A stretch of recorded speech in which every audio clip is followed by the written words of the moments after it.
To have passion in life is everything. What's your Everest? Oh, Is it yeah. that 200-inch buck? They just look so impressive when they're wide. Especially running away. Welcome to this week's episode of Eastmans Elevated. It's like a think tank for outdoor activity. Sounds exactly like my hunting. Just always thinking about it, always trying to evolve it and make it better. Here's your host, Brian Barney. Yo, what's happening, guys? Got a brand new Eastmans Elevated for you. So today on the podcast, I have on Santino Castellanos. So I met Santino about a year ago or so, and we've kept in touch and become friends. He's just a stellar dad. He's raising 2 teenage boys, and we talk about it on the podcast, but he's constantly getting these boys out for quality experiences in the outdoors, from fly fishing to hunting. And we tell a story today, or he tells a story about teaming up with his boy to kill his first archery elk. And then also tells a story about a late season hunt. It was just wild, where he got his 2 boys to double up on trophy mule deer with bow and arrows, which is just amazing. So spends a lot of time being a good dad and being real intentional with the time that he spends with them. And besides that, Santino is a killer himself. The guy is consistently successful with a bow in his hands. He hunts a mix of private and public, but a lot of experience on public land, hunting elk, hunting mule deer, and hunting all over the country. He's an absolute wealth of knowledge, and I really enjoyed today's conversation, and I think you guys will too. Just want to thank my sponsors for today's show. I want to thank Matthews Bows. Matthews has just been killing it lately. I'm so impressed with their bows that they're putting out. I fell in love with the Verdicts, and then the V3 that I used last year, harvested my best bull to date. Handful of mule deer, great bear. It did its job for me last season. And then this year they came out with a new V3. I'm so impressed with this V3. I got my first harvest with it in a desert mule deer hunt in January, and I've been packing it around this bear season, and the thing is ready to eat. It's just shooting such good groups. And it's just such a forgiving setup. They're easy to tune, and once you put a tune in these bows, it holds a tune throughout the season. So like last year's bow, I tuned at the beginning of the season, spent a lot of time with it, and then I used it through 100-degree heat, multiple backpack hunts, 10 below weather, everything from rain to snow to sleet, and everything in between. And I got done with my season, and I shot an arrow through paper, and it was the exact tune I left it, a bullet hole. So it really holds a tune well. They're just forgiving shooters. I'm so impressed. This year's V3 is so quiet and just such a good shooter. Like the hold on target is amazing. I'm just so impressed by these bows. They're the best bows I've ever shot, I've ever used, and I'm so pumped to get this V3 out and get it some more work this season.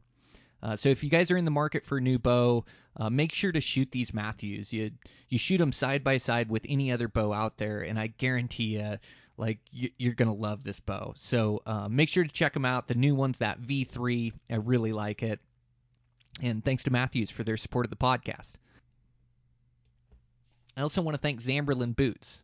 So Zamberlan Boots builds the highest quality boots that I've ever used. So they have such high standards for quality in their material, fabric, in their construction, so they can build you the absolute best pair of boots you've ever owned. So the last few years I've been using these, and I've been highly impressed. So I really like their 320 Trail Light Evo GTX. They're a low-height hiking boot. They're Gore-Tex and waterproof. And a lot of boots that I previously owned tend to be waterproof for a month or two, and then it seems to lose that and my feet get wet. Not with these Trail Light Evo GTXs. I've owned them for 2 years, and my feet are still bone dry when I use them, as dry as the day I bought them. So impressed. And the quality, these boots just hold up. A lot of times I can get a season out of a hiking boot. I've got 2 seasons out of these, and they're still good to go for this season. So just absolutely amazing. And a lot of footwear comes down to personal preferences. Make sure to check out Zamberlan, as they have all different weights, different sizes, different construction to fit your needs for what you like for hiking in the mountains. This year they released these lightweight hikers. So you guys that know me know that I love a lightweight hiking shoe, like a trail running shoe. So with the trail running shoe, they just need to be built burly, and they need to be waterproof so you don't get dust and debris in there, and so your feet don't get wet if the grass is wet. And man, they knocked it out of the park with these things. I kind of feel like they were built for me, even though I know they're not. It's just the popularity of these lightweight hikers. But I've been using them this season, and I'm so impressed. So they have the 215 Salute GTX RR. These things come in at under 2 pounds, but they've got the same quality of a boot, and they're going to hold up to the abuse. They've got a Vibram sole on them, and they're waterproof. Just absolutely amazing. So again, those are the 215 Salute GTX RRs. Just a great hiking shoe. They also have a 214 Half Dome Velcro RR. They're really similar in style, these two shoes, and really they're interchangeable for me. I can use either one, and I'm happy with both of them for hiking in the mountains. So I'm super impressed by these things and everything Zamberlan puts out. So if you're in the market for new shoes or boots, make sure to check them out at zamberlan.com. And with that, make sure to check out everything we've got going on over there at Eastmans. Make sure to check out Beyond the Grid Internet TV show. Bunch of new episodes coming out there.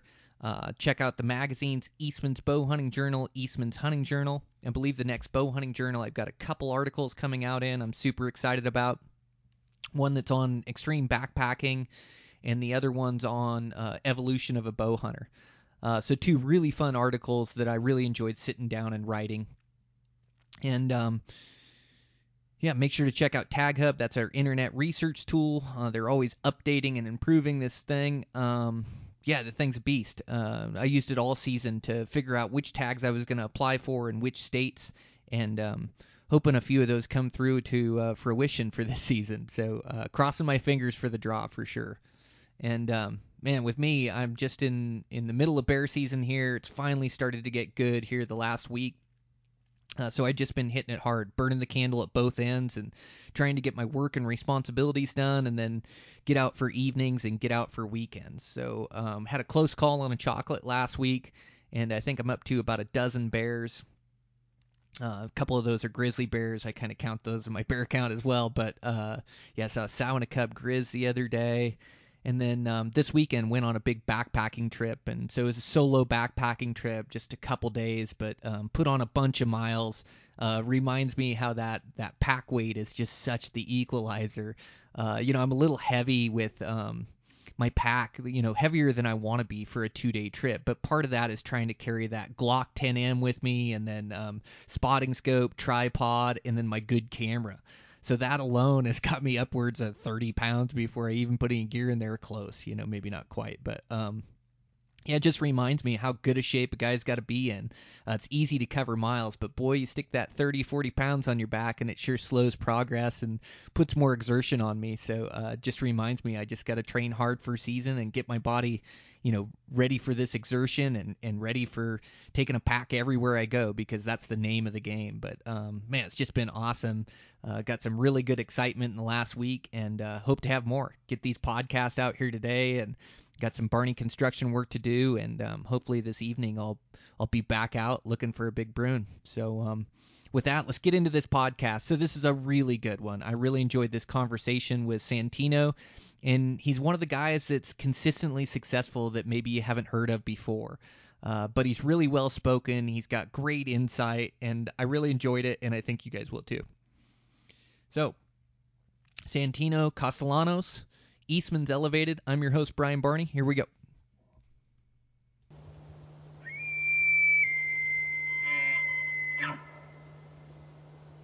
Okay, so I've got Santino live this morning. So Santino, he's a new buddy of mine. I've known you now for a couple years, Santino. You came on the Fly Fishing podcast, and I'm just super excited to get you on the hunting podcast, as I know you're so passionate about hunting mule deer and elk and hunting with your bow and arrow. Yeah, thanks, man. I appreciate you having me on again, and yeah, always will love to talk hunting with you any day.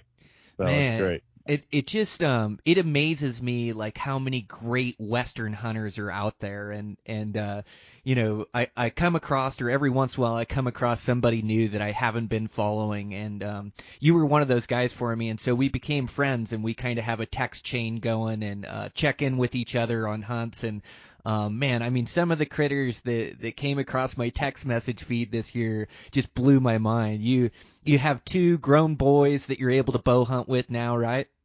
Yep. Yeah. Aiden and Jaron. Yeah. So you guys started off season right, but where we really connected was like during mule deer season. So tell me about your mule deer season. I know you had a couple hunts with your boys, and then had some personal hunts, and then I saw you on a bunch of guided hunts as well. But maybe talk about that hunt with your two boys. Man, I know they were able to harvest just a couple monster mule deer, and it was right within the same time period. It was just a wild story.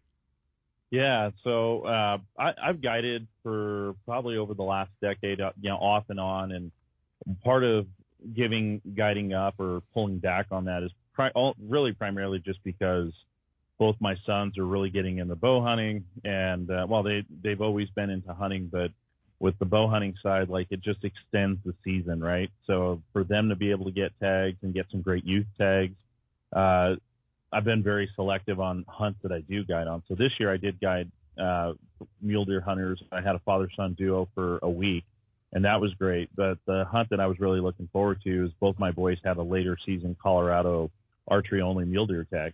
And this area that they started hunting, it was a buddy that, he turned me on to it. And I've been hunting down there for, I would say, just almost 15 years. And I feel like I'm just getting that unit, at least for what it is today, figured out in the last 7 years. I would say in the last 7 years, we've had a lot of success in this area that I take my boys down to. So Jaron's my youngest. He's my 15-year-old. He went down there last year and shot his first buck with a bow. And he already killed a few bucks with the rifle, so he got his first archery kill down there. And Aiden's had a few. But this year, like, I think as a guide, there's always scenarios that you hope that could happen to you. They never do, because it's usually when you have a client. But you're like, man, one day I wish that would happen. And one of the things that makes the story incredible was, like, it wasn't opening morning, but it was our first morning hunting. And both the boys it's incredible watching how that they've just paid attention. Like, they're able to find deer, they're able to find fish, like all the things that, like, I think that I'm like beating my head against the rock sometimes. Like, they're actually paying attention and listening, which is always awesome. But Aiden had spotted, like, it was like first light. We had drove into this one spot. We were going to get out of the truck and then start hiking this draw area where we know a lot of the bucks can be. And we'd seen some does, or I'd seen some does. I was there scouting about a week and a half prior to that and saw a good group of does. So in the rut, it's one of the things that I always just look for the girls and then kind of scout around and see where the bucks are if they're cruising. And it was just a freaking rut frenzy. I think at first light, Aiden spots, like, just barely on the blue skyline, this buck just trotting, and he's already sizing this deer up, which is awesome. I love that he can look at deer and look at the age class and figure out if it's something that he wants to pursue or just kind of see what they're doing. So it's like, coffee's still warm. We're sitting in the truck, and I'm like, well, you just never know. We could have driven by a ton of bucks and had no idea that they were coming through. So we're sitting in the truck, and I said, man, you guys should probably get your stuff ready, and we're just going to wait here for probably another 20 minutes and then start moving around. So then obviously the sun starts rising, and it was an overcast day. So what we thought waiting in the truck 20 minutes was almost like 40 before we could even really start to see anything. So, we're with our class scouting from the truck, and we start looking around, and I just see this big dust cloud about 350 yards away. I'm like, man, that's weird. Like, it's not windy. And I just thought it was one of those little, windstorms or something like that. But then I keep looking, and all of a sudden I just listen, and I heard a crack, and I'm like, I bet you those are two bucks fighting right now. And I'm like, let's go. So the boys and I just beeline it. It was about 350 yards ish that we ran across. And as soon as we start moving around, like we're running and stopping, I'm pulling up glass, looking, and both the boys are ready to rock and roll. And Aiden was actually up the back because Jaron already had killed a buck. It was a B license buck tag that he had here in Colorado. So he already had shot a buck. So technically Aiden was first up the bat and have his pick. So we start running up, behind some of these like cedar pinyon trees, and we're moving around, and we get around this pinyon tree, and I look over and I just see these legs going back and forth, and I'm like, these are. I told Aiden, I said, hey man, like these are good bucks. They're locked up, but I can tell you right now, they're really, really good deer. And he goes, let's do it. And the first thing he tells me, he goes, but Jaron does not have he goes, he can't shoot as far as me, Dad, so why don't you put him in position first? And we start moving around and we get set up, and literally these bucks could give, 2 cares in the world that we're right there. Like I know, just my hunting experience tells me like they know we're here. They just don't care. Like like you can see the hair on their back just standing up, and their eyes are all like bloodshot. By this time, we have really, really good light, and we come around the street. And I set Jaron up, and I'm like, it's 38 yards, but just put your 40-yard pin on him, and shoot which one you want. He goes, I'm gonna shoot the one on the left because Aiden was to my right, and so they had an agreement. But Jaron draws back, and he's waiting because now they're kind of tiring out, but they're just standing there, breathing heavy, pushing back and forth, but there's like barely any movement. So Jaron lets a shot go and just hits this buck perfectly center. For me, obviously, I'm not gonna, it's bow hunting. It is what it is. But there was no movement when he let the shot go. Everything on that was ethical, but it was a touch back. But then this buck that Jaron hits, blood just starts coming out of both sides, and this buck sits down on his butt like a dog, sitting like begging for a treat. And Aiden's buck that still has not been shot yet is just driving this deer into the ground, because it's one of those things that I've seen bucks that even when there's I've seen some films where guys will shoot a deer, and if they're rutted up and they're in that fight mode, that there'll be a buck that's just still pushing a wounded buck down the hill because he doesn't care. He's trying to kill him.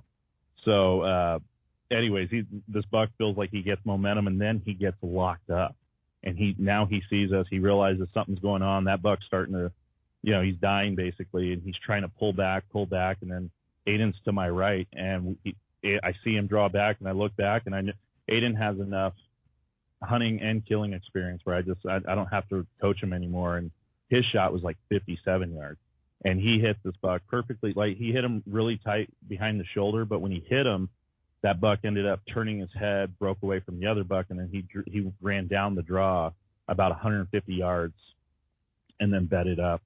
And Jaron's buck was still there. So Jaron, I've taught both my boys, like, hey, if you can get another arrow in him, you do it. So he walks up to his deer, puts one more in it, and then that buck expires within seconds. And then it wasn't even until I think we waited about 25 minutes because we knew that Aiden's deer ran a little bit further. I'm like, you hit him a little low, but I'm pretty sure you clipped his heart. Like, let's just give him a little bit of time. And we went down there, and sure enough, we heard some rocks moving, and he was just rolling down the hill dead. So that to me, it's so hard to explain, like to walk up on deer, that are going after, like that's just a cool experience, right? I've done that guiding guys more so with elk. I've come up on elk that are fighting, and you just hear their big antlers making all this noise in the dark timber. But to hear that more in some like open plains country was really, really cool. And just to be able to get both the boys with, they had two really nice mature mule deer down that probably within 200 yards dead of each other within 30 minutes. It was just incredible. What a wild encounter. That's like a 1 in a million to have both boys and both have tags and to lay down both those bucks, and both big mature bucks.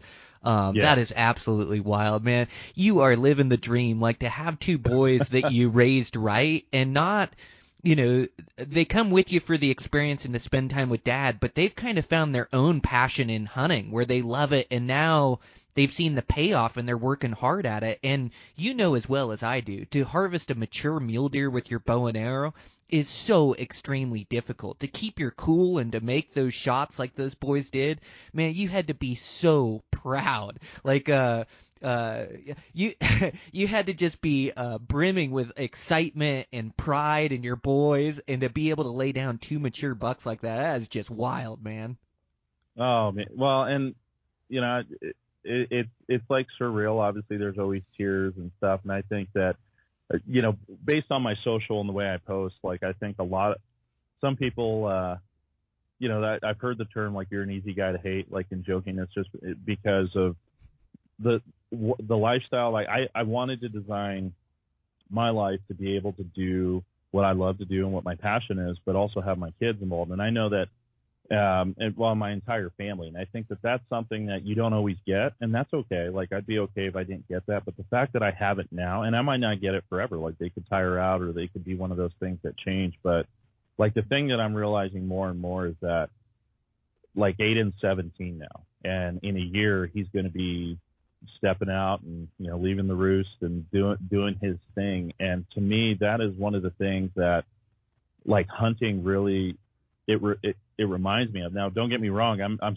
so excited how this hunt played out, but I do love, like with Aiden's elk hunt, he was with me for 28 days this year, and I just love the time more than anything. And to have a hunt first morning, and, you know, that happens and it goes down, I wouldn't trade that for anything, right? But it, you know, then the hunt's done, and, you know, it's like, all right, so we ended up staying in town just an extra day. We went into town, had it, you know, celebrated with some good dinner, and just laughing and enjoying that moment. But like you said, it's probably one in, you know, over a million, you know, whatever, that to have that scenario, both tags, and for both of them to harvest matured, you know, bucks with again, that is like the dream. And it was just, I still can't believe, like, when I tell the story, people are just like, no way. But it's just, that's just the way, you know, it went down, and I wouldn't trade it for anything. Man, that's incredible. So you talked about this spot that you've been developing for the last 15 years, and you actually got a tip from a buddy on this spot. Isn't it wild how these hunting locations, like, I travel to so many different locations, but, you know, I almost feel hamstrung just hunting a place my first time the first year, because you don't have any go-to spots. And even when you learn a new area, like, it seems that you add to your knowledge of that area year in, year out, and you learn, like, where those deer, where they prefer to be and how they move through country, and where to, you know, good vantage points where you see them. Like that knowledge of being able to hunt an area year after year, that's so key to finding consistent success. Yeah, like, and I'm weird about this. This is like, this is my obsession with hunting in general, is, like, I have, like, even for fishing, I have a calendar that tells me, okay, like, in the last 5 years, here's the statistics. I literally have stats over the last decade of when certain areas have performed.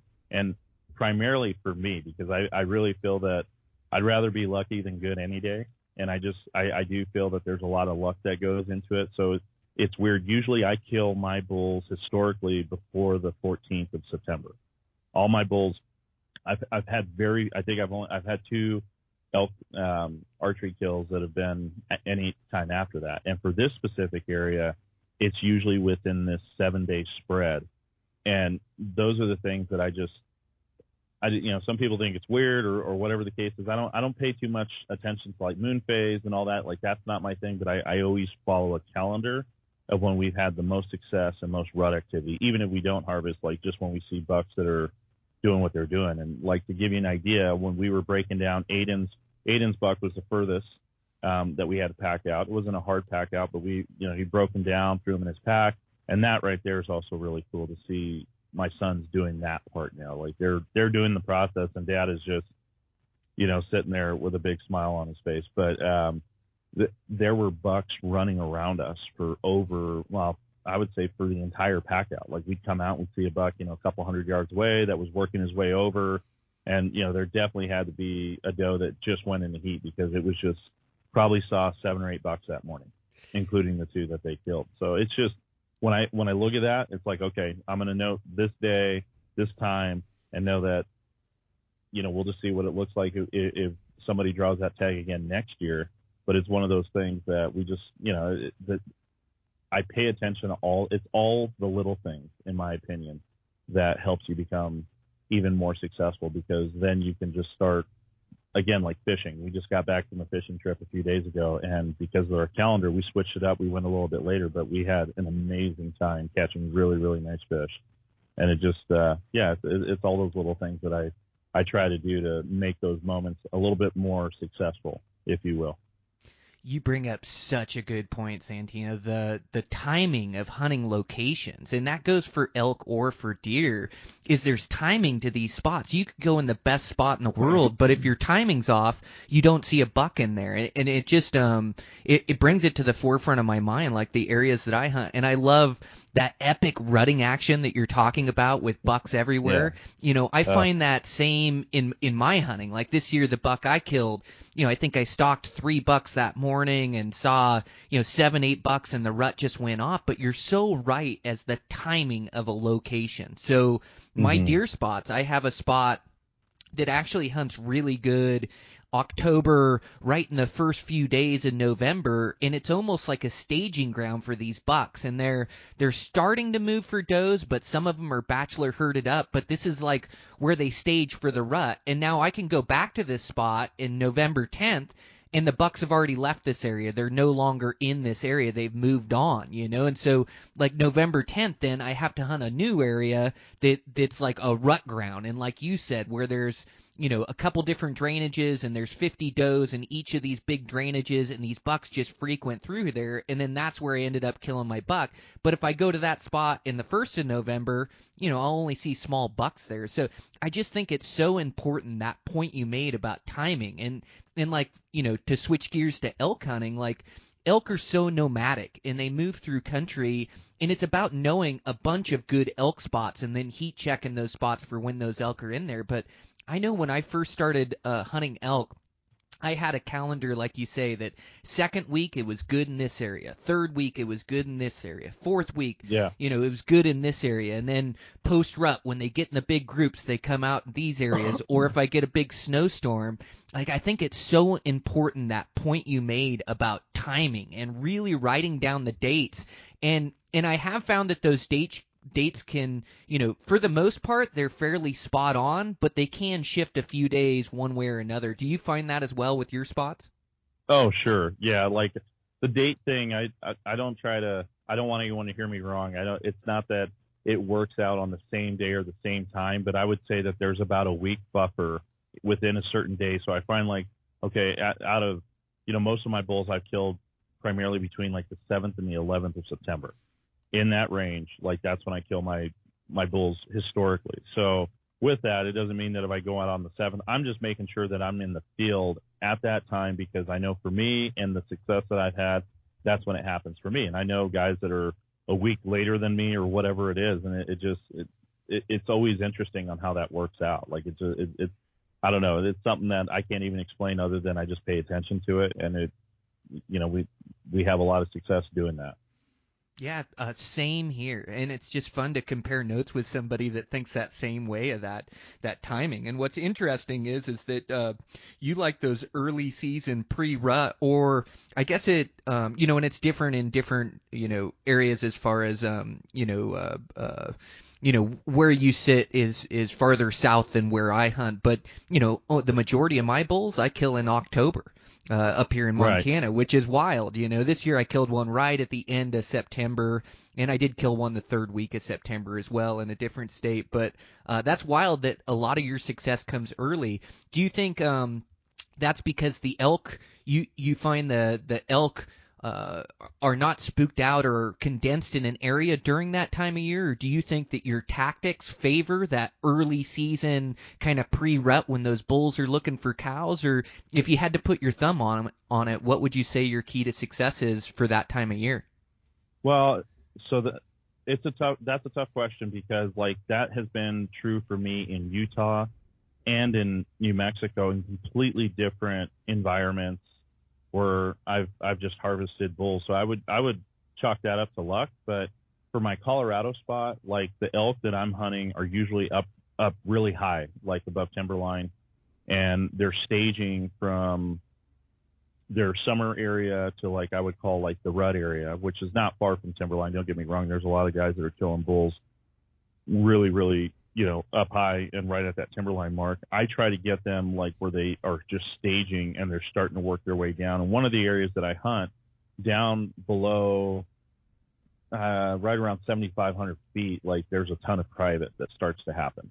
And there's a lot more, there's a few pockets of public that a lot of people that just, they get off the dirt road and then they just kind of hike up these drainages and they drainage day hunt basically. So I try to stay up in a certain area early enough to where when those guys are doing that, they're actually bumping those bulls back up to me, or they're moving the elk up to me where those elk are like, I don't know, we're ready. Because there does come a turning point in the area that I hunt, that's my OTC spot, that as soon as like the 17th or the 15th, the middle of the month, when we're halfway through it, regardless of what the weather's doing, that there's just so much pressure at that point that those bulls know that they have to go into the private. And I used to guide in some of the private that I hunt not far from.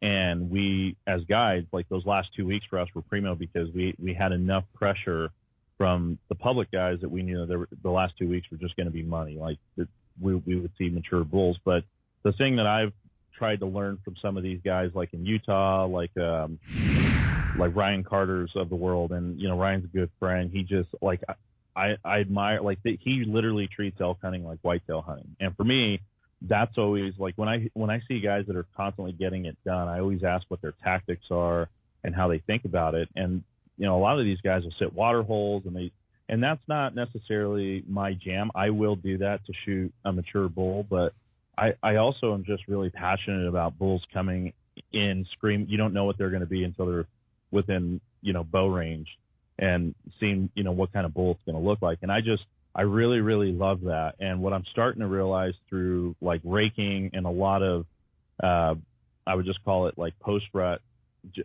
or tactics that I try to use, I just get way more cooler encounters, almost like scary ones, where you'll be there and you'll just be raking. All of a sudden you just hear like an elk blow, like a horse, just like a, and they blow, and then you look back and you're like, oh shit, there's a bull right there. You would never even guess that he would, you never even heard him come in with, everything that he has on his head. I love that part about that transition time. And I think I get a lot more out of that early season than I do on the second season, because at that point they're cowed up and they're doing their, they're doing their rut thing. And it makes it more difficult to get a mature bull that way too. That makes sense. It's those are such thrilling encounters. That has to be the most exciting way to hunt them. I think you bring up a good point at capitalizing when the elk are in an area or when you find them. And it's the same thing here in these Montana mountains. Like all the elk are up in the mountains and up high at first. And like the way you describe your scenario, the bulls bachelor up and they're up, above tree line or at tree line. They're way up high and they summer up there. And then just about that time in September, the first 2 weeks there, they start to transition and come down, and they're starting to stage for the rut. They're even starting some rutting activity, but they're not all cowed up yet. And so they're kind of looking around, and they come down to that 7,500 foot range. And same thing here. And then, like, if you wait too long around here, the third or fourth week, or I'd say fourth week or first week of October, a lot of these bulls, the feed starts burning off up high, and they start coming down onto the private where they're tougher to get to. And now there's still some locations where they come down and it's still public and can be really good hunting. But I just think you bring up such an important part, or important point of capitalizing when you're on those elk and in that area, because you like to harvest a lot of your elk in that second week of September. And if you kind of hold out or you don't capitalize on that time frame, the later it gets in the season, the farther those elk get down on private, and really lessens your chances of harvesting a bull. So I think it's important to capitalize on those elk, when they're in an area where you can hunt them, or where you do have them located, or where you are dialed on that timing. I think that's so important. Well, and that's another thing. I think for anyone that is listening to this specific episode, it's, when you start talking with people that would have, or that you could define as being successful hunters, like somebody like you, Brian, that, the conversation is just different, right? Like there's a lot of people that I talk to, and the conversation's like, I'm just trying to find elk. But I was there too. Like, and that was something, and I'm sure you were as well. Like you all start somewhere, and like having conversations with like you and two guys that have been doing it, and this is like what you do for a living. And this is a huge part of your life. It's in your DNA. Those conversations over time, the hope is that they transition from, just trying to find elk to like, okay, I know I'm going to be in them, and then just trying to capitalize and all that kind of stuff. Because I just think that the level of experience and encounters does grow with time. And people always ask me, like, well, what's your key? And this is like one of the quotes that I always give my boys is that success is when preparation meets opportunity. And you have to be prepared. You have to be doing the things like when the elk move. There's been several nights where we're moving a spike camp and we're hearing them bugle, and they're that they're moving. They're just not rutting around like they're going a completely different direction. And if those are the only elk that are in town, as long as you have access or you're in a place that there's enough public, for us there is when we're up high, we just follow those elk. Like, we will literally follow them and try to get on them first light to do everything that we have to do, because it is a window of opportunity that closes and closes. Because the way you'd hunt them in second or third rifle season, it's a whole different ball game, as opposed to getting them before before they start rutting and they go into that whole deal. Yeah, you have such a good understanding of it. It is like those two key components is what it comes down to consistently harvesting elk, is to put yourself in elk time and time again, to be in them. And it comes from instincts and experience and building that skill set and knowing how to locate them, also building knowledge in an area. But if you can keep into elk and keep putting yourself into elk, you're going to create opportunities. And then the second part of that is exactly like you mentioned, is being able to capitalize on those opportunities. When you locate a bull, whether that's through the binos or you hear them bugle, you have to make 100 right decisions to get an opportunity at that bull. And whether that's chasing them up on the mountainside like you described, keeping with elk, coyoting them, trying to follow them to their bed, and then not blowing them out of country too. Like there's this dance of getting into elk and also not spooking them out of the country, because once you spook them, elk go for miles. And so you're trying to, it's like this delicate dance, because elk, they're not like mule deer where you can make this methodical, planned out stalk or approach that you've thought of everything and you're going to creep in. Now, sometimes it works out that way if you can bed a bull or something of that nature, but the majority of times, elk hunting, it's aggressive. And it's one of the reasons why I like it, is to kill an elk, you got to go get into elk. You see a big 6-point bull, you can't sit back and theorize how you're going to make it perfect and how you're going to do this and how you're going to cut them off. Like for me, I just got to go over there and go get into them, and then I rely upon my instincts from there. And my instincts will keep me safe from being picked out from cows, because I know the pace I need. I know when I need to slow down when I'm getting close to the herd. And I don't stalk recklessly. Like I want to see those cows before they see me, see those elk before they see me. And I don't want to push this stalk to failure. I want to shadow this herd or coyote this herd and stay with them until I see that opportunity to close in when I'm in striking distance. And so, like, I think it's one of the reasons like that we fall in love with elk hunting, is those two key skill sets that it takes to go get into them. And then it's like this aggressive hunt where you have to rely upon seeing them first or making the right moves or when to approach and when to hold back. There's all these micro decisions or nuances to that stock, and the better you get at hunting and the better you build your hunting skill, like the more you can rely upon those instincts, and then the more you capitalize on those opportunities. So yeah, the two key components to hunting elk: finding and staying in elk, and then capitalizing on those opportunities. Yep.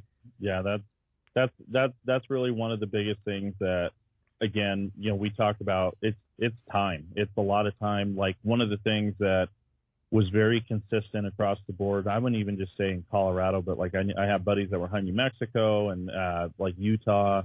And with COVID happening, I think camper sales I heard some crazy number, like over 350% up. Wow. And like hiking, camping, tent sales, all this stuff. So where I'm going with that is that there were so many more people in the mountains hiking around. And my first few weeks I drew a coveted tag this past year, but even the guys that were hunting, my buddies that we hunt the same area or within a certain vicinity, they had the hardest time finding elk in the first week or two, because it almost like needed to calm down after Labor Day. And it was one of those things that it was wild, because I think that so many people were getting out and exploring more, going more miles into I'm talking about people that probably do not hunt, and they're just out there backpacking, which is all great and fine, but it did shift things around, in my opinion, on, some of the areas that people thought no one's going to be back here, but there were a lot more people in areas that you would least expect because they were exploring and they were out enjoying the outdoors. So I think my opinion is that it pushed everything back about a week and a half, because first rifle season, when my youngest son went out, he shot his first bull this year, first rifle season, and it was incredible. It literally, even we went up 4 days before the season started and scouted, and the elk it was every morning you just could get up and just listen to elk bugling. It was the rut fest, and it was about a week and a half after archery season ended. So that's one of the things that I just think that people, it's just what happened with, more people. It's just a result of what happened with more people being in the woods. Yeah, we saw it this year up where we're at. A lot more guys hunting, a lot more hunting pressure, and people just had the time. They had the time off work to go. Where normally in the middle of the week you kind of have it to yourself. But the woods were a little bit more crowded for sure. But, and that's what it takes. Like, being an elk hunter is to constantly be theorizing and coming up with theories of where these elk are, where they've gone. And no matter what amount of hunting pressure is in a unit, there's all still those same amount of elk in there. And elk just have a tendency to be where pressure is not. Like, when you can find, whenever I find elk, it's usually there's nobody around hunting them. They found a little pocket or a little spot where they're not getting pressured. And so, our job as hunters is to keep theorizing and keep going. And actually, I had a tough season in my home state of Montana where, I went to an area that I've hunted probably 7 years or so, and I've got all these spots that I've developed over the years, and so I'd go in and I'd heat check these spots. And by heat checking, elk hunting, for me, elk are really nomadic, and so what I find works best for me is I hike into a drainage or a basin, and first or last light, I'll listen for bugles. I'll even get in there earlier, stay in late, and listen for a rut party, but I'm just trying to locate elk. And so I hike into these drainages, glass it, I listen, I look for elk. If I find elk, elk like to be around other elk. Usually if I find a 6-point bull with a group of cows, that's not the only elk in there. There may be multiple groups of elk and a whole party going on. And so that's what I'm looking for. And in Montana this year, I heat checked a handful of my spots, and I hadn't come up with an elk, which is really rare for me. And so, I had to keep adapting. And so I had some locations that I had never been that, I figured were real remote country, and sure enough, ended up, finding a great big bull in there, and then just like we talked about, capitalizing on that opportunity. And I hunted them for 2 days, and the elk herd never knew I was after them. And finally I got that opportunity where I had the wind right, and they rounded a corner, and I knew I could cut them off, and got there and made it happen. But I think with elk hunting, they can be so nomadic that it can be frustrating. And even though we talk about timing, that hunting pressure can affect it. I know even the weather patterns, or if it's a dry summer, it'll affect where the feed is, or how much water is available. There's so many of these factors that go on. But as hunters, we just got to keep theorizing and keep putting forth the effort, and eventually we'll turn up an opportunity. Yep.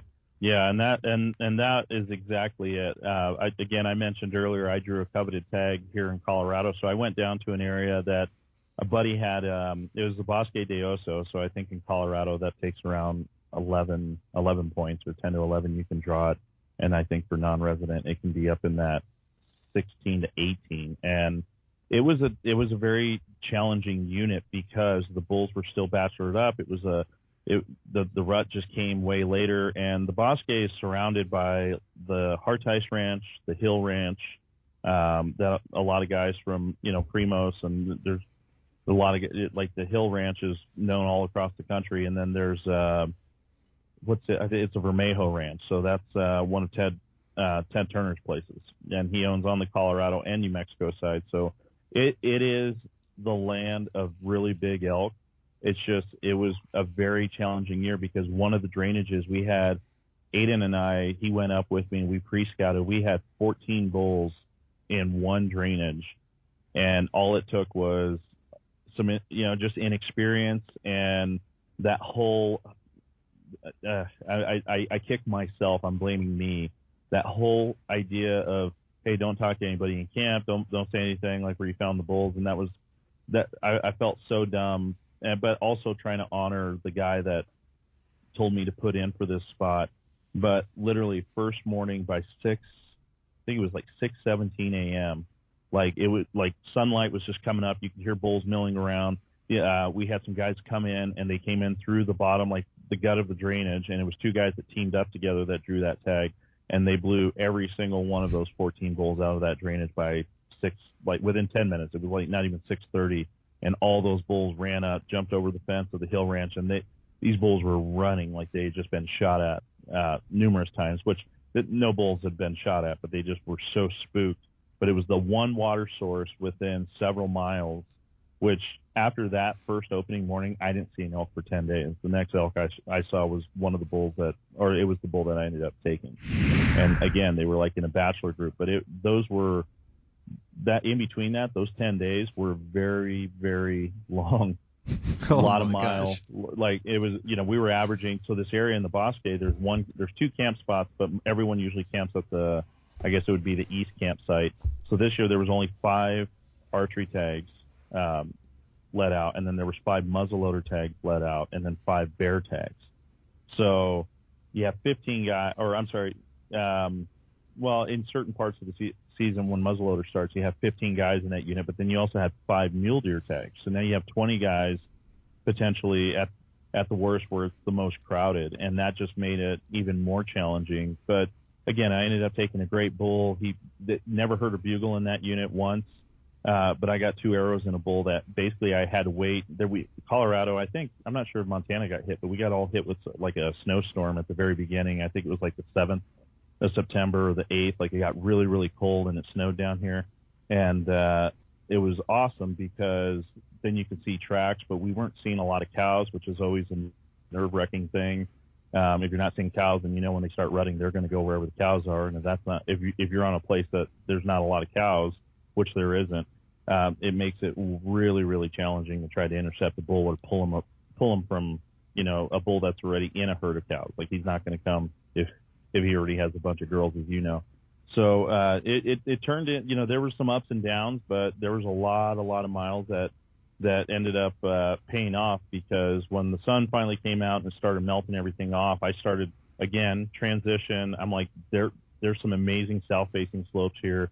There's going to be some bulls that come out, hopefully in the next day or two, just to sunbathe, because it had been so cold. And sure enough, that first evening I came up and I found like 5 bulls sitting on a south-facing slope, just doing their thing, milling around, eating, and I saw a really nice bull, and took me about 2.5 hours to get on him, and I got within. My first shot was right around like that. I would say 15 yards, sub 15 yards. It was close enough where it's like, okay, top 10, we're good. And I ended up having to do the old throw a rock thing because the wind was blowing around and swirling. And this bull literally, how I heard him is I thought it's like he snored or he grunted because he was in his bed sleeping. So when I threw the rock, he stood up, and I think it was very similar to how when we wake up, like if somebody suddenly woke you up, you just kind of stand up like, what's going on? And when he stood up, I had a little window, put an arrow in him, and then I could just hear blood pouring out, hitting the rocks that he was standing on. He walked 3 yards, and I just muscle memory, reloaded another arrow, drew back, and I saw that first shot was really good, but I hit him again, and he went maybe 5 yards and then just went back to bed, and he expired real quick.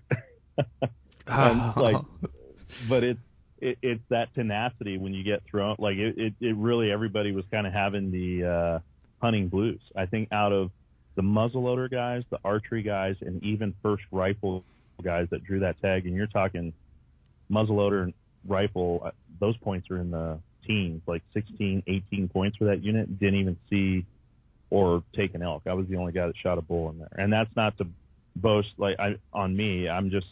I couldn't imagine. I burned 11 points on that unit. I couldn't imagine the guys that had 15 to 18 points and didn't even see or hear a bull bugle. Like that just broke my heart for some of those guys, because a lot of those guys are older and they'll never be able to draw anything like that again. Oh, that's crushing.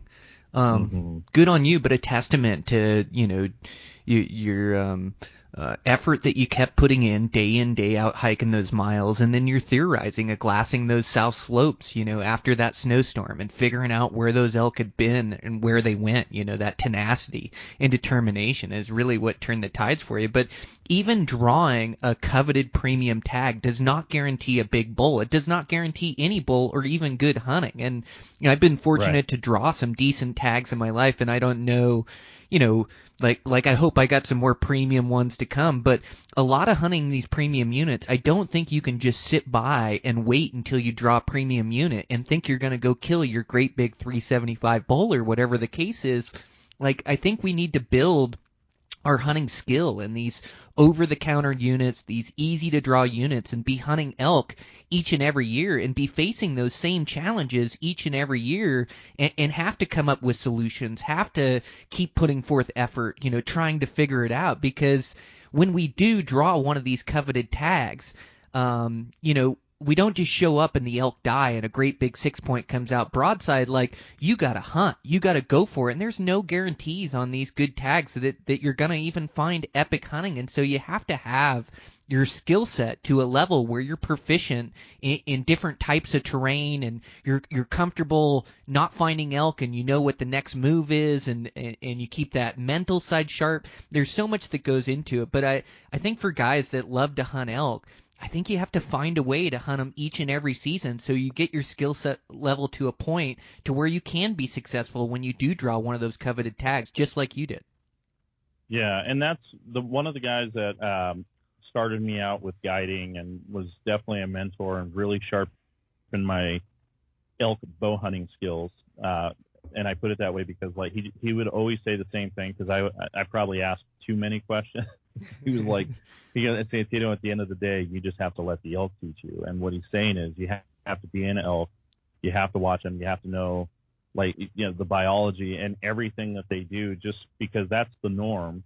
And when the rut comes, we all know that's not the norm, but you have to give yourself every tool that you can in your bag to be able to make your instincts even that much more sharpened.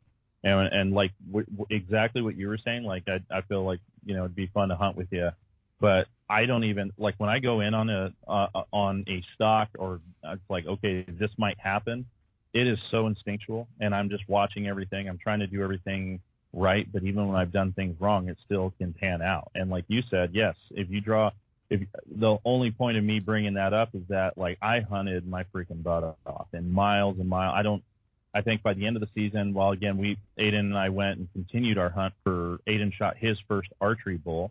And, that was like, we put in hundreds of miles, like, just down in that coveted area. And again, that area can produce, but it was a dry year. A lot of the bulls that we did see, they were great. Like, they were nice big bulls, but they also, didn't finish off. And there was already so many things that start stacking up against you. And it's kind of like the old saying, like, you're never going to beat the mountain. The mountain's always going to win. So you just have to adjust. And I think the biggest thing is it's just so mental. It is so mental. One of my buddies, I don't know if you follow him, his name's Clint Whiting. He drew a nice, a coveted tag this year as well. I think it was like 5 points or something like that. So he waited, and he went into an area and literally was seconds away from packing up his camp. I think he'd been in the backcountry hunting solo for like 12 days. So that's a long time just by yourself.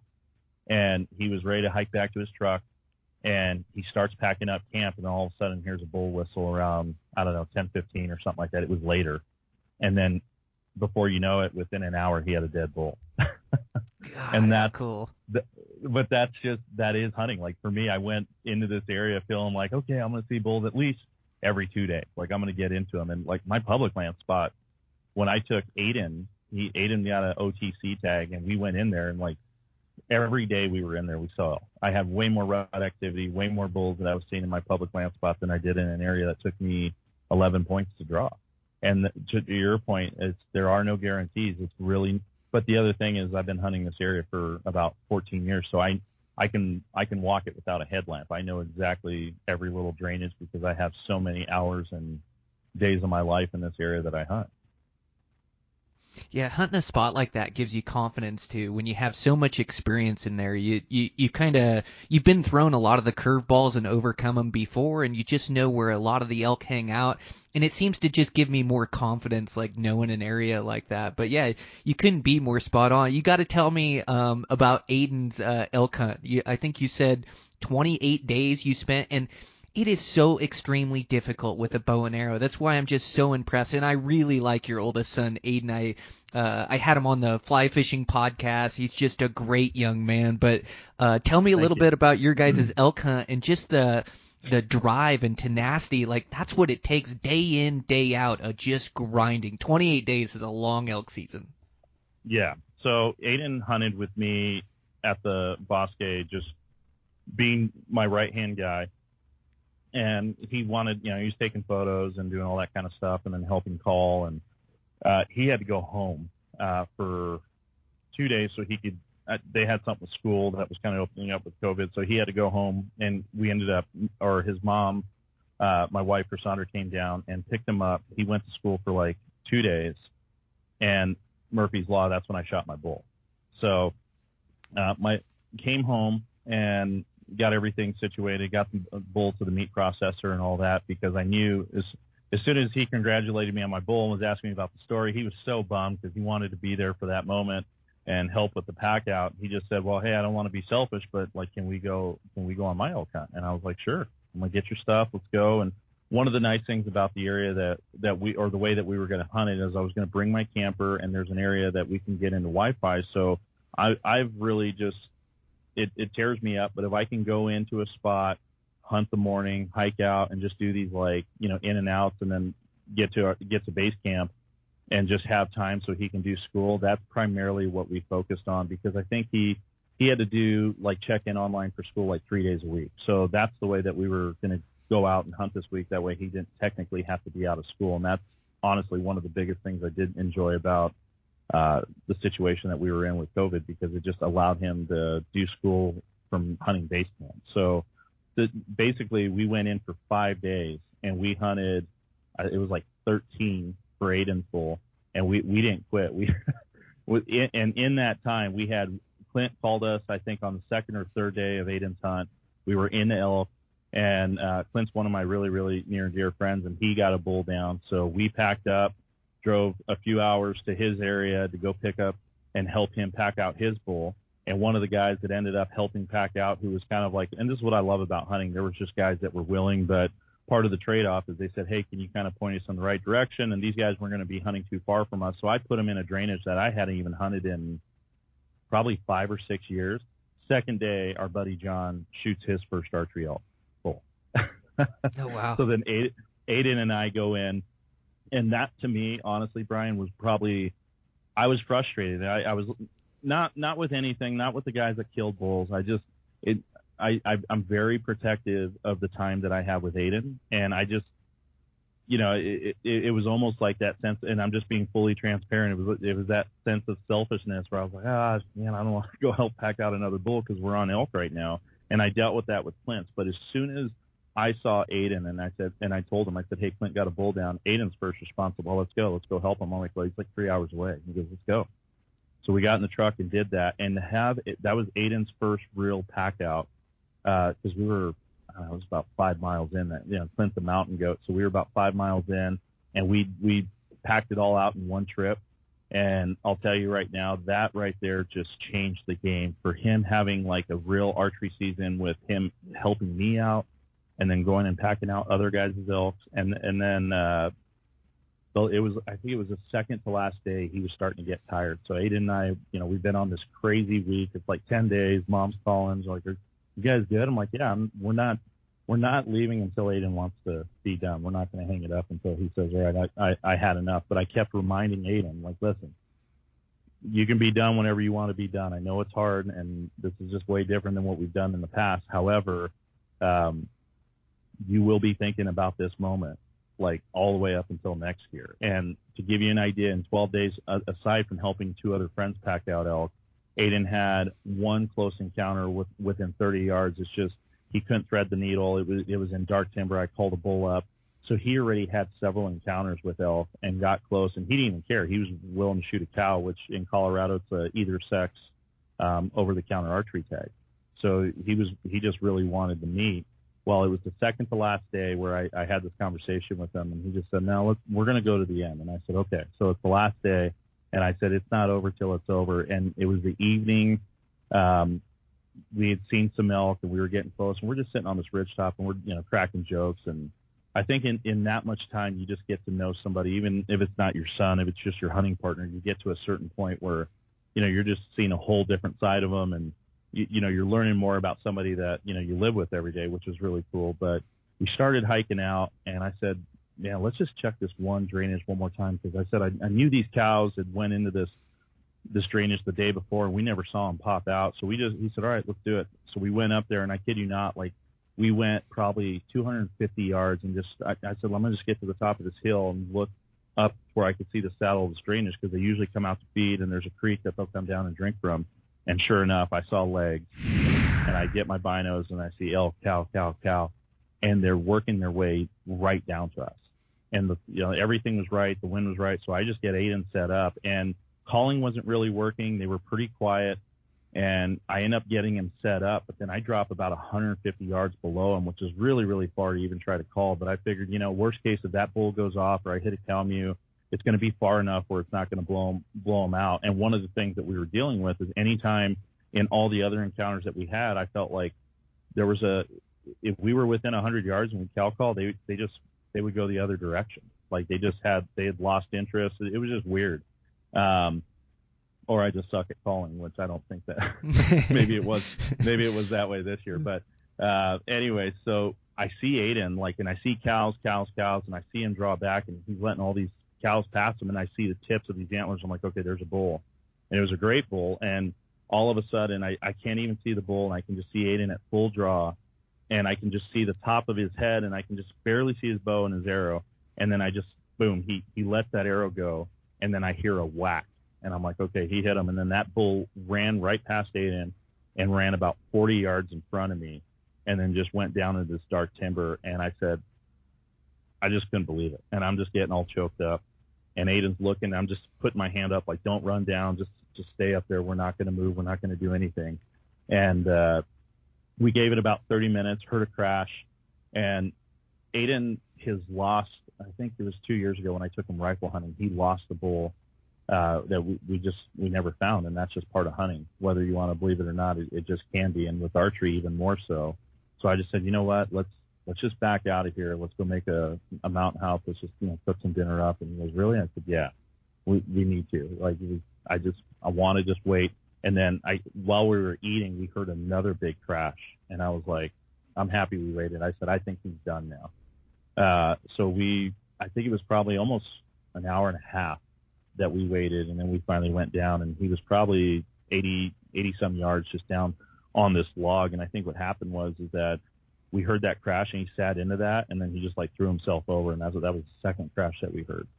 So it ended up being a really, really, really fun hunt to see him, arrow his first bull with a bow. It's not his first bull, but it's his first archery bull, and just to have that moment in so many days, and from being in southern Colorado to being to our hunting spot, helping out guys pack out elk, and I looked at him and I said, you couldn't have had a better season, especially for your real first archery one. Because he's gone with me a few times archery hunting, but it's just like the weekend warrior trip.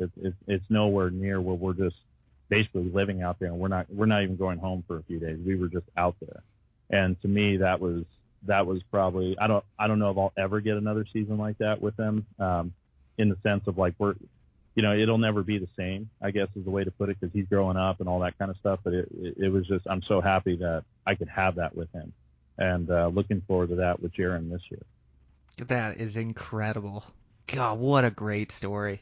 What great time with Aiden, and to watch him capitalize like that, and how many great life lessons that you've shown him and introduced him to hunting in its purest form, and in and to give them those experiences in a season is just amazing. And I just love how quick things can turn around. And the more you hunt, the more you realize that it can change in just a few seconds and all come together. Like Aiden on the very last day and checking that last drainage, and then, having that bull come by and then him doing right and capitalizing on his opportunity, or your other buddy that was 12 days in, ready to pack up and leave camp, and all of a sudden within, 30 minutes, the whole hunt, everything changes. Like all you need is like a sliver of opportunity. And so once you prove to yourself that can be done, or things can change around, you just walk around with that mindset all the time of, hey, this can change in a drop of a hat. Or like your season, like not seeing an elk for 10 days, but still believing in it. Like you've seen that payoff of a hunt, and you know how good it feels to put your all into it and to come out on top. And so you're willing to walk through broken glass to get that feeling again. And I'm the same way. Like you learn the payoff, and then you just continue to believe in it, that it can all come together in seconds. And sometimes it doesn't. And yours and Aiden's hunt, like, man, it was down to the last day. It very easily could have turned out where he ate his tag and still had a good season and all these experiences, but you guys kept your head in the game, and then all of a sudden made it happen, in the bottom of the ninth. That's just an incredible story, and just a incredible experience that you get to share with your son. Man, it's just so amazing. I'm just so impressed by you guys. That is just great.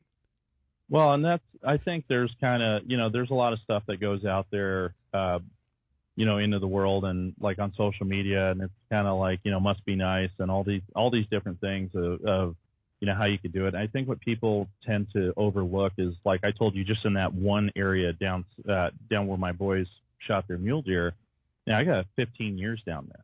And if you add the time and the hours, I probably couldn't do it. And I would be off. I'd miss the mark on how many real hours and stuff I have down there. But that's, in life, we all have choices, and we decide what we need to do. But when I came into the hunting industry or in world, I didn't know what I was going to do. I didn't know and I'm still navigating all that and trying to figure it out. But what I do know is that as long as I can, this is going to be something that I do for the rest of my life, or until I physically can't do it. And for some people, it's, I've guided these guys. They envy the lifestyle, but they probably wouldn't ever do it because, they're doing whatever they have to do. And that's why they can go spend 5 to 10 or whatever thousands of dollars for a guided hunt. And for them, that, to me, I just think, I guarantee I have at least, if not more than that, just in time invested into a season every year. But for me, it's just, hunting is just become so much bigger than, it really. So like my mother-in-law, she asked me this the other day. She goes, because, we have faith, and she just said, do you feel like you're like connected with God, or like or a lot of people say, well, the outdoors is my church and all that kind of stuff. And for me, I don't know how to explain it other than when I'm in the outdoors and I have that much time, and then to do it with Aiden, I just feel whole. And I feel like, without a doubt, if there's any question, like, it's like, this is what I was created to do. And, like, that is just something that I've like sat in more with a lot more confidence over the last few years, just because it's just, having a bow in my hand. Like, don't get me wrong, I'll go on a rifle hunt. I don't mind it. There's nothing wrong with that. But I love bow hunting, and that's something that is, I'm going to continue and try to do that as long as I can. And I'm going to try to do that as long as I can with my kids, or even new people. We took out a few guys that were not new to hunting, but newer to bow hunting, and hadn't had success. And, they shot some incredible mule deer too. And like, for me, it's just really starting to turn into this really fun thing, man. And I just love it so much. I love every aspect of it, even the hard. And that's again, it's that when preparation, meets opportunity, that's really when you're successful. Man, it's so beautiful. Like, I feel the same way. I feel like it's where I'm meant to be and what I'm supposed to be doing, and I feel like I'm alive when I'm out there. Like, I feel this connection to it. I feel the same way, and I really like that point that you made about 15 years of hunting that mule deer spot, because I think I see that too, where it must be nice, and my social media feed is full of big bucks and big bulls, and I'm going on these hunting adventures and I'm successful. And I think a lot of guys, it's easy to get caught up in that and compare yourself to other people and want that instant gratification of wanting to kill that big buck. But the reality of the situation is that I've dedicated my entire life to bow hunting. I've dedicated, all of the last 25, probably 30 years. How old am I now? I'm dating myself a little bit, but at least the last 25 years to bow hunting. Yeah. And there was so many trials and tribulations that nobody ever sees on social media. There was so many failures. There was bulls getting away. There was empty seasons, empty tags, so much heartbreak, so much failure. And that was my journey. I had to learn and evolve and get better and learn from those failures and improve. And so, like, now when you see it, it's 20 years down the road where I've put in all that hard work and like you said, hundreds of days a season into learning these areas and learning the animals and messing up opportunities to build this skill set that I now have, where I can now go to these different places, different terrains, and different species and give myself a good chance of success. But I think it's important to realize that this journey takes years and to realize that you're on your own journey. It's easy to see success from somebody else, and I always said, like, that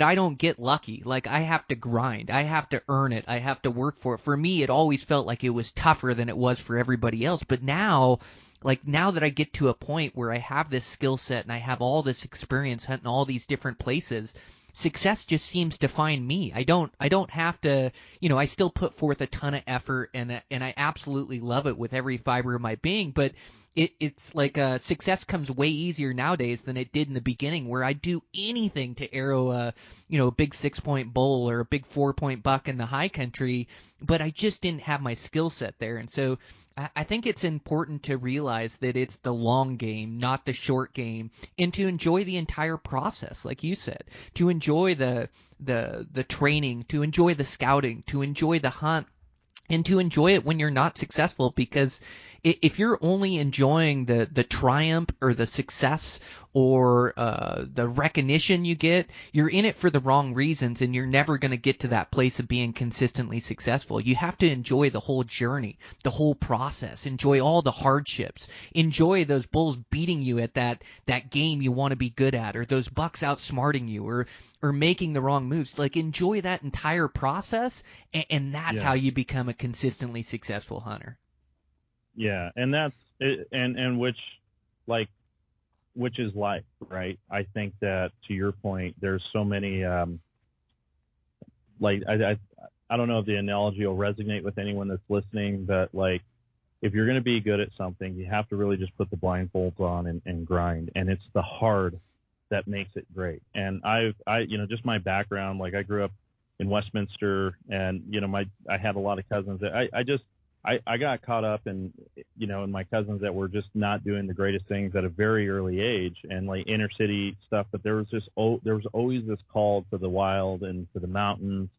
And when I was able to drive and get out there, that's all I did. And I got away from a lot of trouble and all that kind of stuff. But I faced a lot of adversity growing up, like within family, and just because of the way I looked, the color of my skin, whatever, even the way I spoke. And when I found the hunting industry, and that, I think, again, I've designed my life so I can put forth the amount of effort to be able to do this and do it so much. And that one of the things that, I'll kind of finish with the elk season here, is Aiden sat me down, and Aiden's a very, like, I just love him because he's very, like, I don't know, he can just see, almost prophetic. Like, he can just see things, like, for his age, it just blows me away. And he goes, "Dad," and I said, "Yeah, what's up?" And he said, I just want to tell you, thank you for all your sacrifice and everything that you've done, because I know that if you wanted to," he goes, "literally, you could go do whatever you want. Like, you could have taken a sales job, you could have been gone,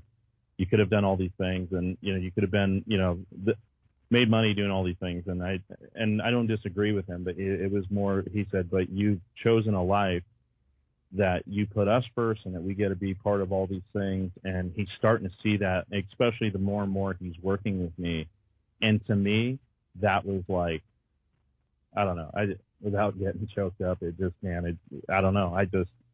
I appreciate it, because I don't need to have a lot. I really appreciate more than anything, you can't buy time, and I'm getting a lot of time with my family doing what I love, and I wouldn't trade that for anything.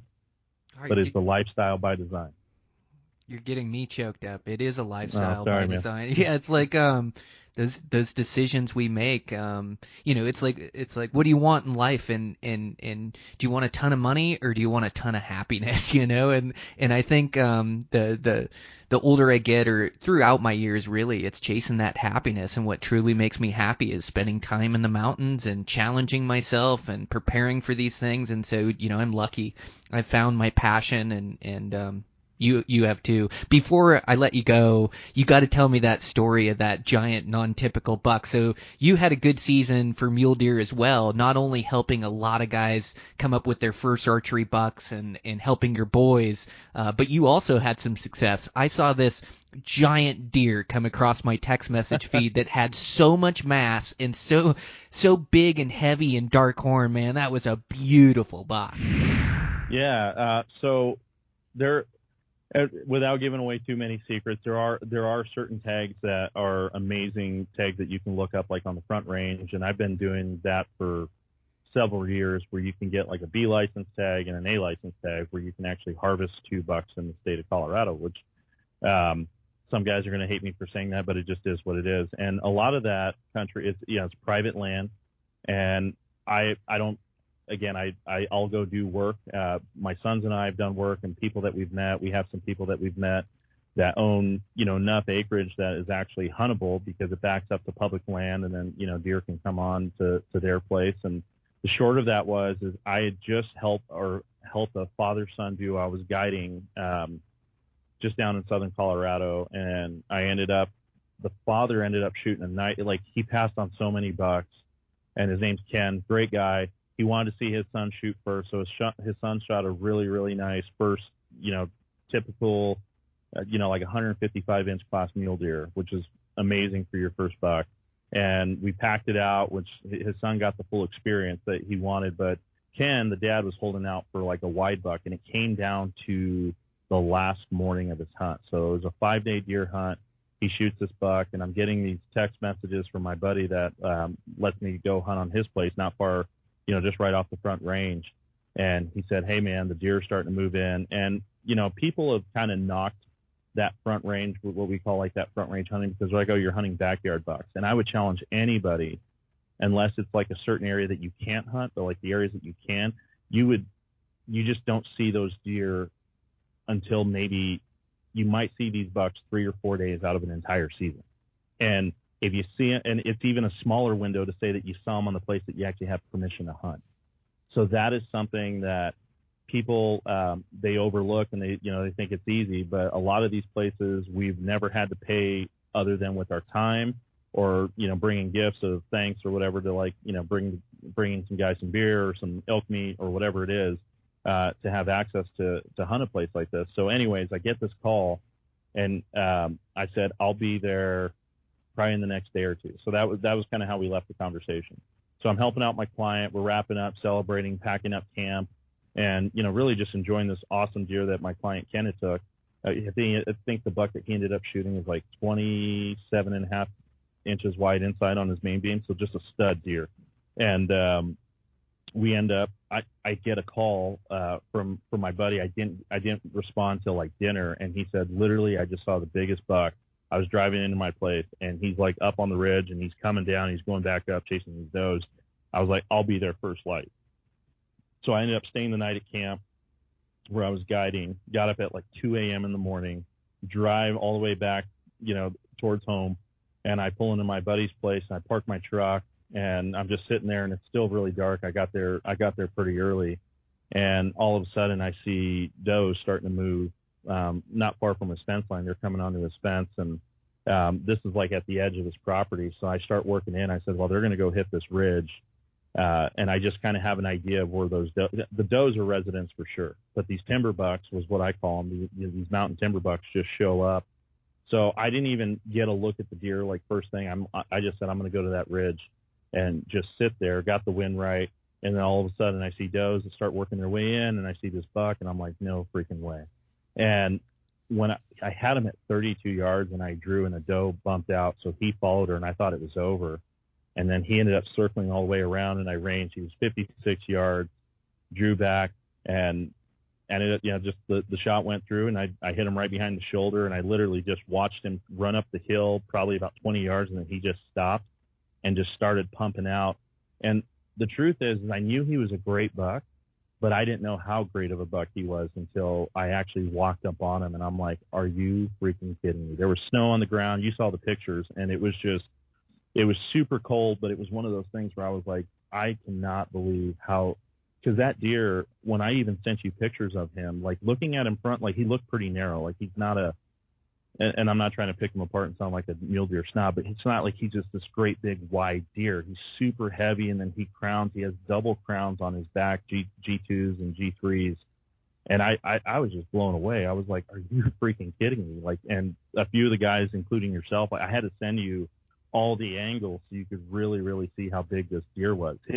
The outside of his neck is 28.5 inches wide, like right at the base of his jaw. So like at the most narrow part of his neck, about 28.5 inches. Like you're talking an elk, an elk form. Yeah. That's crazy. Yeah, an elk form. So like, again, it was a quick hunt, but it was also one of those areas that, like, if I told you how many hours and, the trail cams and all the stuff that the amount of time I've tried to learn that area, what I've just chalked it up to is I have a few different areas that I can go to of people that I know that have access to these areas where you can get these tags. And the thing is that it's really just the luck of the draw. Like I shot a really nice buck in a very similar area, not far from this place about 5 years ago. And it was a very, very similar story. But the thing is, if you don't have intel or you're not there every day looking at it, which prior to, me having those tactics even 10 years ago, I would literally get off work and I would drive up there every single evening and just wait for the bucks to come out within that season. And it's like a 30-day season. So it's for 30 days. I was constantly up there burning gas, burning time, but it was more of just an investment to understand, like, okay, if I'm going to hunt this area and be successful, this is what it takes. And this is the best tactic. So again, the fact that I was gone, guiding, I just reached out to my buddy and said, hey, I don't know if they hadn't seen a lot of deer. There was a little bit of activity, and that's kind of how it is.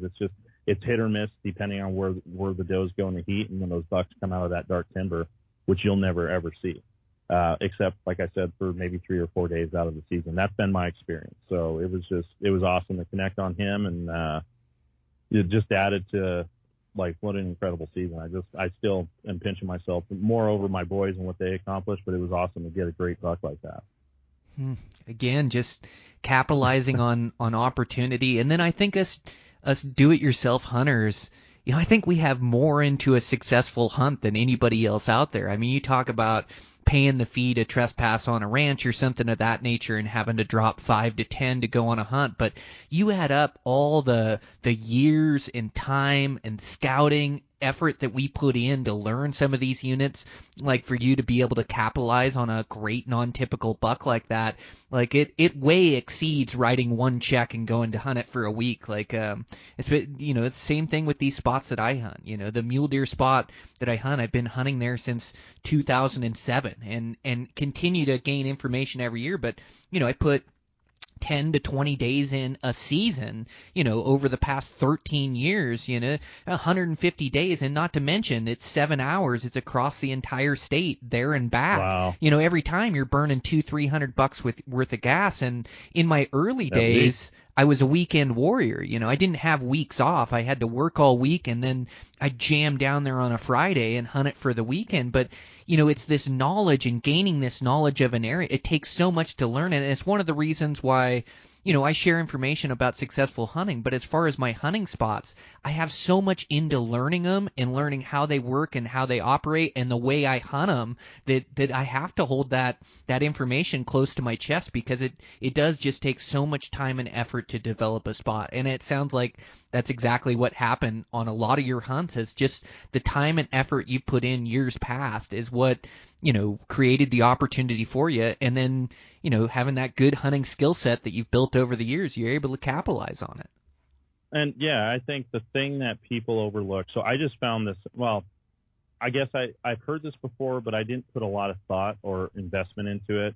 But I went to film a high fence elk hunt, like I don't know, it was like 3 weeks ago. It was for a buddy that goes to our church, and he just doesn't have a ton of experience. He wanted to take his son out, and one of the high fence places here in Colorado was doing like discounted hunts because they're moving ranches, so they're just trying to offload the bulls that they have. So this 11-year-old kid goes and shoots a monster like 380 bull, and it's cool, it's awesome. Like that was a great thing. But the guy that I was talking to over there, he, in regards to high fence, he said mule deer are the one species that they haven't figured out how to high fence. Like they will literally stress themselves out.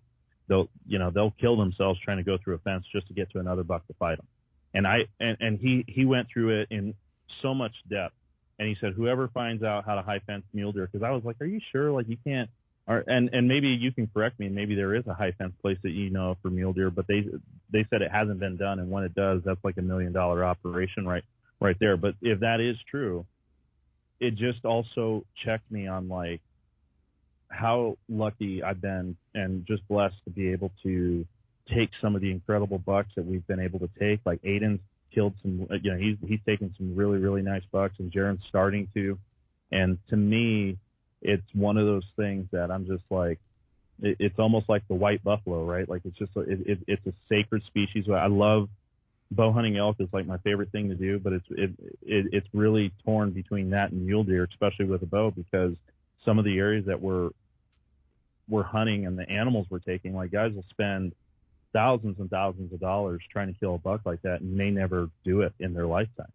So, people, may knock on the front range thing or whatever it is, but I don't care, because I know that those deer, they aren't backyard deer. They're not, it's not just something that you can't just go take pictures of a deer like that every day or see them in the summer. You just won't see them. They live in these tiny holes, at least where I go. I've never seen them out just in these fields doing their thing. Now, sure, I've been to places like down in Colorado Springs by the golf course, which is, there's no hunting over there, and you see these monster deer that are out in Parker, Colorado, in these people's backyards. That's a different type of story. But like the places that I've been to where we've been able to hunt, you just don't see those deer. And if you do, it's a very, very short period of time. So like for mule deer, they're just such a majestic animal that I'm super thankful for all the ones that we've been able to harvest. There's a story to all of them. Oh, I love hearing that. I love hunting mule deer as well. When I first started doing extreme bow hunting, I thought I was going to be a sheep hunter, and I quickly realized that it was a little bit out of my tax bracket to hunt sheep, and that the tags were really tough to draw. And I still hope, one of these days, that I am able to draw a desert or a bighorn. I still apply all over, and I love the experience with the extreme terrain they live in. But what I found is that I fell in love with hunting mule deer in the country they lived in, and I found out that these high country mule deer, they live up where goats and sheep do, up in alpine basins, steep chutes, cliff, above 13,000 in Colorado or above 10, 11,000 Wyoming, Nevada, Utah, different places. And what I also found is that mule deer have such keen instincts. Like everybody wants a big 200-inch deer or a big giant mature buck, we'll say. And they live throughout the West in every different state in multiple different units, and they give so many tags for them, and they're still so rare to harvest. That's how good a mule deer's instincts are at keeping alive day in, day out. They evolved thousands of years from avoiding mountain lions that are way sneakier than I could ever dream to be. So like I fell in love with the challenge of mule deer and also the habitat and terrain they take me to. And I love all the way from early season in the high country all the way to late season in big mountains, foothills, badlands, desert country. Like it'll take you to so many different habitats. And hunting these different habitats for these different species, that's what really sharpens your skills, is to be able to dial in these different places and be able to consistently find these deer and then consistently find mature bucks, and so it's one of the things I just absolutely fell in love with. And so like I'm glad to hear the same thing from you, that you're a diehard elk hunter and love hunting elk, but have found this love for mule deer in the places that they inhabit as well. Yeah, well, especially Arizona is very new to me. I have just started hunting it. Well, last year was my first year buying a tag there, and I was there in January.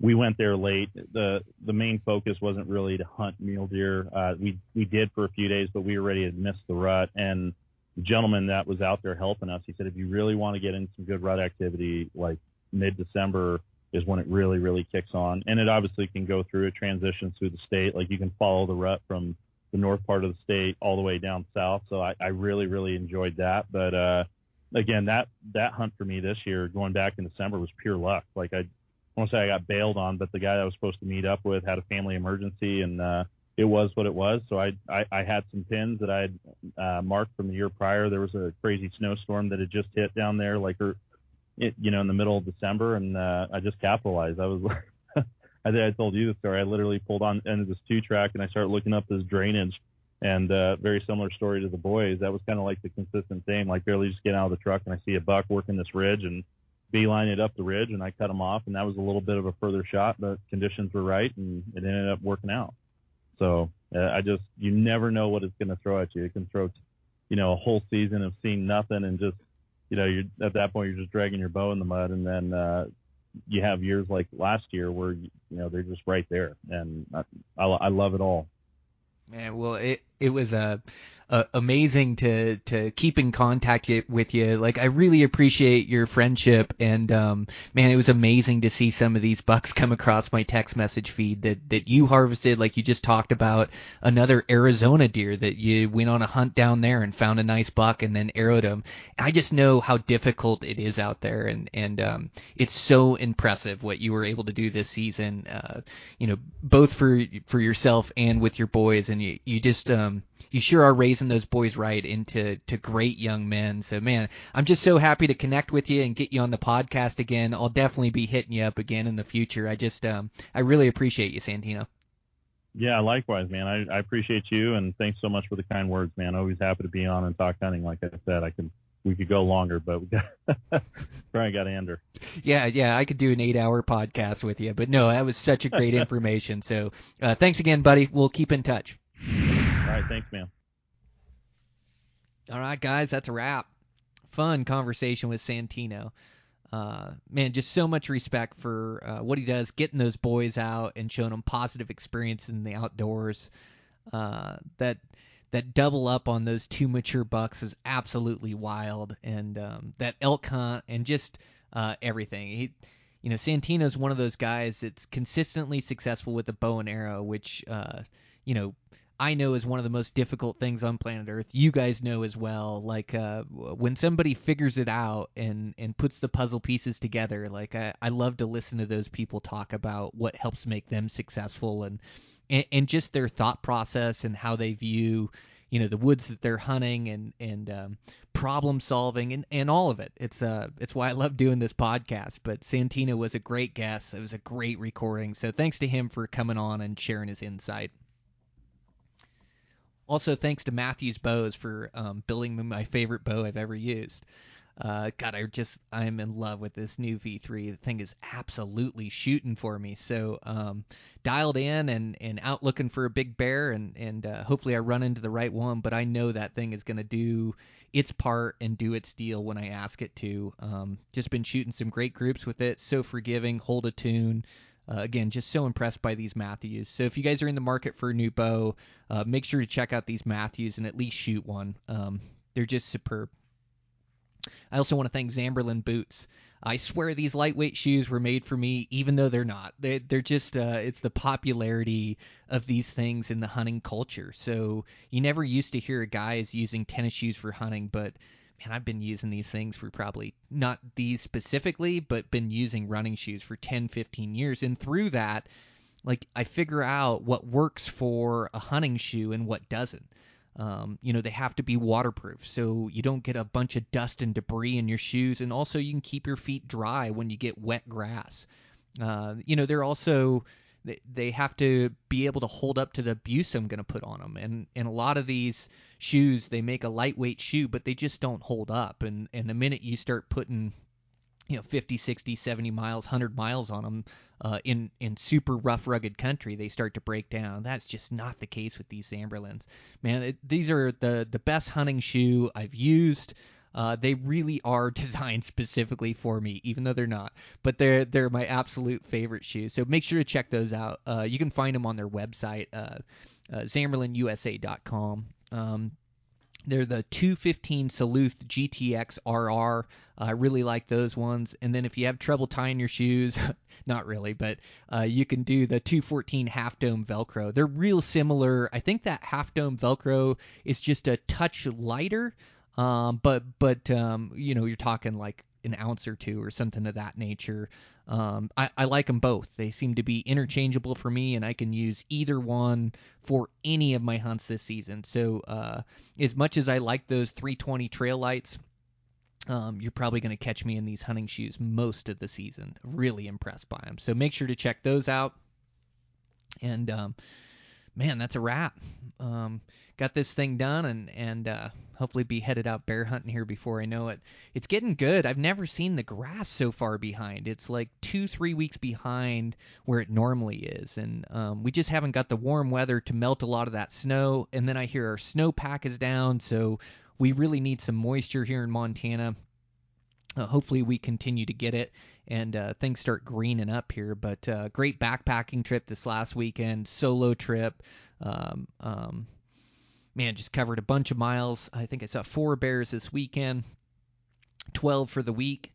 So yeah, it was a really good week. We had a close call on a nice chocolate, or me with another couple buddies there.